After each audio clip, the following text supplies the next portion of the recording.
అన్యాక్రాంతమవుతున్న రజక వృత్తిదారుల ఆస్తులకు రక్షణ కల్పించాలని, రజకులకు ఉపాధి, విద్య, ఉద్యోగ అవకాశాల్లో సరైన ప్రాతినిధ్యం కల్పించాలని ఆంధ్రప్రదేశ్ రజక వృత్తిదారుల సంఘం డిమాండ్ చేసింది. కాకినాడ సుందరీభవన్లో జిల్లా అధ్యక్షతన జరిగిన సంఘం 6వ జిల్లా మహాసభలకు అధ్యక్షత వహించారు జిల్లా అధ్యక్షుడు కోనేటి రాజు. ఈ సందర్భంగా ఆయన మాట్లాడారు. రజకుల సమస్యలు పేరుకుపోయాయని, తమకు అన్యాయం జరుగుతున్న రాష్ట్ర ప్రభుత్వం ఉదాసీనతగా వ్యవహరిస్తోందన్నారు. కుటుంబ పోషణ, ఉపాధి నిమిత్తం వేరే ప్రాంతాలకు వలసపోతున్నారని, వాటిని అరికట్టాలని సూచించారు. రాష్ట్రంలో సుమారుగా 25 లక్షల రజక కుటుంబాలున్నాయని, వారికి విద్య, ఉద్యోగ, ఉపాధి అవకాశాలు లేకపోవడంతో బతుకుదెరువు చాలా కష్టతరంగా మారిందన్నారు. తమ హక్కుల కోసం, జీవోల అమలు కోసం ఉద్యమం చేయాలని కోనేటి రాజు పిలుపునిచ్చారు.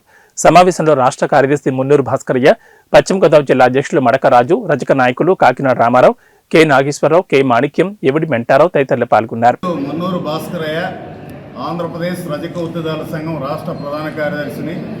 ఈరోజు కాకినాడలో మా జిల్లా 6వ రాష్ట్ర జిల్లా మహాసభలు జరుపుకుంటున్నాము. ఈ సందర్భంగా మాట్లాడుతూ ఈ రాష్ట్ర ప్రభుత్వం రజకుల పట్ల కక్ష కట్టినట్టుగా రజకులకు అన్యాయం చేస్తున్నటువంటి పరిస్థితిగా ఉంది.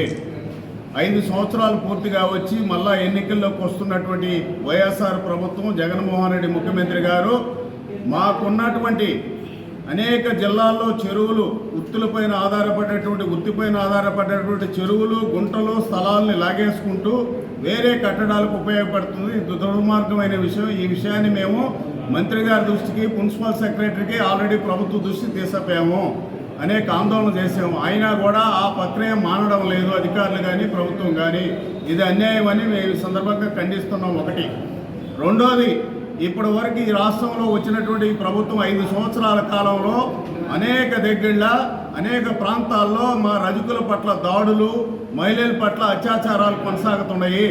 ఈ ప్రభుత్వాన్ని ప్రతిపక్షంలో ఉన్నప్పుడు వైఎస్ జగన్మోహన్ రెడ్డి వీధి తిరిగినప్పుడు అర్జీ ఇస్తే, అన్న వచ్చేది మనమే, అక్క వచ్చేది మనమే, వస్తే అన్నీ చేస్తామని చెప్పాడు. కనీసం ఒక అట్రాసిటీ చట్టం, రజకులకు ఒక సామాజిక రక్షణ చట్టాన్ని చేతగానేటువంటి ప్రభుత్వంగా, చేతగాని ముఖ్యమంత్రిగా ఈ ముఖ్యమంత్రి మిగిలిపోయాడు. ఇది అన్యాయం. రజక వృత్తిదారుల సంఘంగా మేము ఖండిస్తున్నాము. అంతేకాదు, కొన్ని వృత్తులకి ఏదో నామకాస్తే పెన్షన్ 50 సంవత్సరాలకి ఇస్తున్నారు.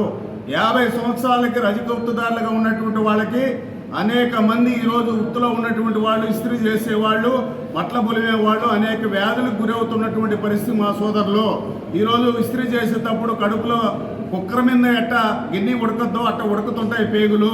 అందువల్ల 50 సంవత్సరాలకే పెన్షన్ ఏమని కోరాము, అది పరిశీలించడం లేదు ఇప్పుడు కూడా.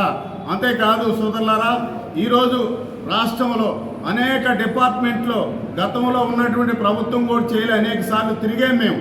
ఈరోజు ఎండోమెంట్లో కానీ, లేదు హెడ్ క్వార్టర్స్ హాస్పిటల్, పెద్ద హాస్పిటల్స్ జిల్లా హెడ్ క్వార్టర్స్లో కానీ, ఎస్పీ బంగ్లా కానీ, లేదా జడ్జి బంగ్లాలో కానీ అనేక దోబీ పోస్టులు ఖాళీగా ఉన్నాయి. ఈ దోబీ పోస్టులు భర్తీ చేసి మా కుటుంబాల్లో ఉన్నటువంటి యువకులుగా ఉన్నటువంటి నిరుద్యోగులు, చదువుకున్న యువకులకు ఉపాధి కల్పించమని ప్రభుత్వాన్ని కోరాము. అనేక సందర్భాల్లో కలిసాము. ఈ ప్రభుత్వం మనుబోతు మీద వర్షం పడ్డట్టే ఉంది తప్పక ఈ ప్రభుత్వానికి రజక వృత్తిదారుల పట్ల, రజక కుటుంబాల పట్ల ఏమాత్రం శ్రద్ధ లేరు. అంతేకాదు, మేము కోరుతున్నటువంటిది, అయ్యా రజక కార్పొరేషన్ పెట్టావు. రజక కార్పొరేషన్ ముందు రజక ఫెడరేషన్ ఉండింది. రజక ఫెడరేషన్ వృత్తిదారులుగా ఉన్నటువంటి వృత్తి కోఆపరేటివ్ సొసైటీలు 12 రకాల కులాలకు సంబంధించి, వృత్తిదారులకు సంబంధించి ఉన్నటువంటి ఫెడరేషన్లు రద్దు చేశారు. ఆ ఫెడరేషన్ల ద్వారా ఎంతో కొంత ఉపాధికి ఉపాసం 50% సబ్సిడీతో రుణాలు ఇస్తున్నటువంటి అవకాశం ఉండింది స్కిల్ డెవలప్మెంట్ ద్వారా. అది రద్దు చేశారు. 56 కార్పొరేషన్లు పెట్టారు. అందులో మా కార్పొరేషన్ పెట్టారు. ఒక చైర్మన్, 12 మంది డైరెక్టర్లు పెట్టారు. ఎవరి కోసం పెట్టారు? మీ మీటింగులు చెప్పడానికి, అబద్ధాలు చెప్పడానికి, రజకులు కోడేసి జగన్మోహన్ రెడ్డిని పొగడ్డానికి పెట్టారా? మాకేమన్నా సంక్షేమానికి సంబంధించినటువంటిది, మా పిల్లలకు సంబంధించినటువంటి స్కిల్ డెవలప్మెంట్ ద్వారా అభివృద్ధి చెందేదానికి ఒక పరిశ్రమకి ఇచ్చారా? ₹1 ఇచ్చారా? లేదు, మీరేమైనా ఆ కార్పొరేషన్ ద్వారా మా వృత్తికి సంబంధించిన మోడర్న్ దోబీగారులు కట్టించారా?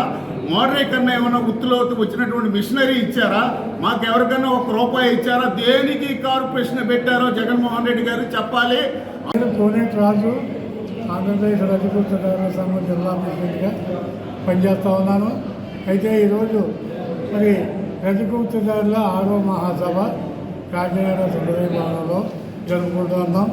ముఖ్యంగా మా రజకుల సమస్యలు ఏంటంటే, అనేక మంది ఈవేళ చదువుల్లో బాగా వెనకబడి చదువులకి మరి ప్రభుత్వం ఏమాత్రం కూడా పూనుకోకుండా మమ్మల్ని అందరినీ కూడా ఏదో 10th క్లాస్లో ఇంటర్మీడియట్తోనూ ఆపేసే పరిస్థితి ఉంటుంది. కాబట్టి మా పీజీ నుంచి కేజీ వరకు కూడా మరి కేజీ నుంచి పీజీ వరకు కూడా మేము చదువులు ఉచితంగా చెప్పించాలనే ఉద్దేశంతో మేము అనేక సార్లు ప్రభుత్వానికి డిమాండ్ చేసాం. అదే కాకుండా మరి ఈవేళ అనేక మంది వలసపోతూ ఉన్నారు. ఆ వలస కార్మికులకు కూడా ఎక్కడా కూడా నీకు అపార్ట్మెంట్లో పనిచేస్తున్నారు, నీకు సంఖ్య పలుకోలేదు, అందుకని నీకు ఇవ్వడం లేదు, ఇవ్వమని తెగ చెప్పి ఇవాళ అనేక మంది 100 కొద్ది మరి అపార్ట్మెంట్లు ఉంటే 100 కొద్ది వాళ్ళంతా ఇల్లు పడ్డారు.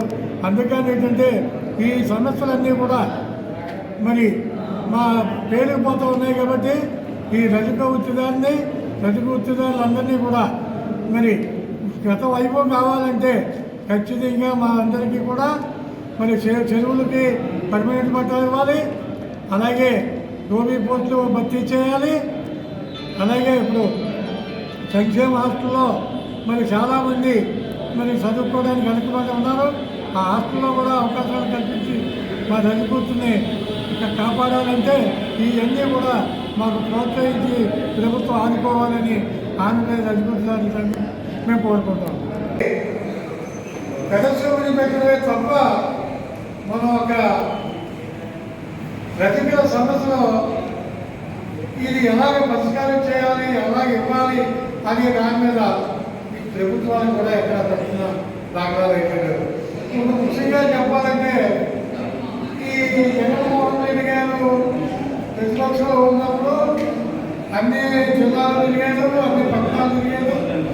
ఆ జిల్లాలో పట్టణాలు తిరిగేటప్పుడు మనం ఒక అర్జీ కూడా ఇచ్చాం, ఎక్కడికక్కడ అన్ని జిల్లాల్లో కూడా అర్జీ ఇచ్చాం.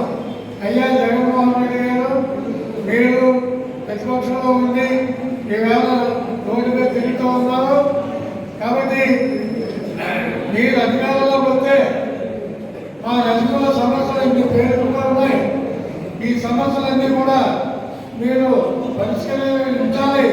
అలా పరిష్కరించే మీరు ప్రయత్నం చేస్తే మా అందరం కూడా మీ యొక్క అభినందనలు కూడా మేము తీసుకుంటామని చెప్పి అనుకున్నాం. కానీ తప్పగా నేను మాట తప్పను, మనం చెప్పను, మీ సమస్యను పరిష్కారం చేస్తామని మాకైతే చెప్పాను తప్ప జాతరలో కనపడలేదు. కాబట్టి ఇప్పుడు మనకి అనేక సమస్యలు ఉన్నాయి. ఇవాళ మన రజక ఫెడరేషన్ ఉంది, ఆ ఫెడరేషన్ నుంచి గొప్ప రాయికి రజకులకు వచ్చి ఆ ఫెడరేషన్ ఏమైనా కనపడలేదు. మరి కార్పొరేషన్ పెట్టాడు, ఆ కార్పొరేషన్ చైర్మన్ ఎక్కడున్నాను, ఆ డైరెక్టర్ ఏం చేస్తున్నారో ఇప్పటికీ మనకైతే అందుపడతలేదు. ఎందుకు పెట్టారో ఏం చేస్తున్నారో మనకైతే అర్థం కాదు. అలాగే మన చాలామంది ఇంకా మనం వృత్తి మీద ఆధారపడి చెరువుల మీద బతుకుతూ చెరువుల ఖాళీ స్థలాల మీద పరిగెత్తుకుంటూ మనం జీవిస్తున్నా వీళ్ళందరూ కూడా ఈవేళ వాళ్ళ మంత్రులా కనపడలేదు. ఎక్కడ చెరువులు ఉన్నా మరి కబ్జా చేయడానికి చూస్తూ ఉన్నారు, ఆక్రమించడానికి చూస్తూ ఉన్నారు. అలాగే మరి ఎక్కడ ఖాళీ స్థలాలు ఉన్నా వాటిలో కూడా ఆక్రమించుకోవడానికి చూస్తూ ఉన్నారు తప్ప ఈ రజకుల సమస్యలు ఏ విధంగా